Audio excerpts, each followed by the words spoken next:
अस्सलाम वालेकुम। जी में खुश आमदीद। बिस्मिल्लाहिर्रहमानिर्रहीम। अच्छा जी, आज मैं आपको आलू के पराठे बनाना सिखाऊंगी। जैसा कि आप देख रहे हैं, आलू उबाल लें। आप आलूओं को उबालने के बाद आप छील के इनको बर्तन में डालें। इसके साथ आपने क्या डालना है, ये देखें, आप प्याज काट रहे हैं छोटे छोटे, ये प्याज डालें, पुदीना धनिया डालें, ज़ीरा, सूखा धनिया और सब्ज़ मिर्च डाल लें, और साथ में नमक और मिर्च डालें। आपको लाइक हो तो नार दाना भी डाल लें।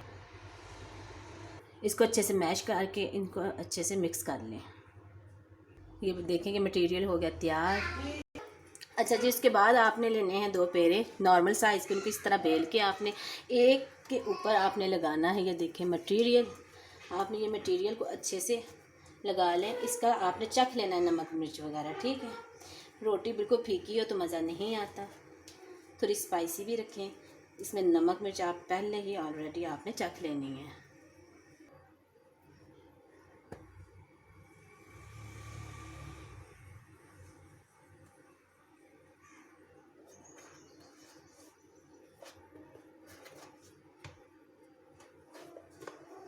जनाब, आपने इस तरह राउंड में इसको बेल लेना है। ऐसे बेलने के साथ साथ आपने तवा, मेरा ज़्यादा गर्म हो गया तो पीछे डाल लिया, लेकिन आपने तवा आपका होना चाहिए गर्म, ज़्यादा भी नहीं और कम भी नहीं। अगर ठंडे तवे पे डालेंगे तो रोटी हो जाती है ख़राब, ठीक है। आपने जनाब तवा गर्म होना चाहिए, उसके ऊपर डाल दें ऑयल, और साथ में ये रोटी जो मेरे बेली है मैंने, ये देखें, इस रोटी को आपने सुबह में, इस पराठे का नाश्ता बहुत ही मज़े का लगता है। ख्वाह आप लस्सी के साथ खाएं, चाय के साथ या सादे दही के साथ, बहुत ही मज़ा आता है। अब इसको आपने ऑयल लगा के आपने अच्छे से पकाना है।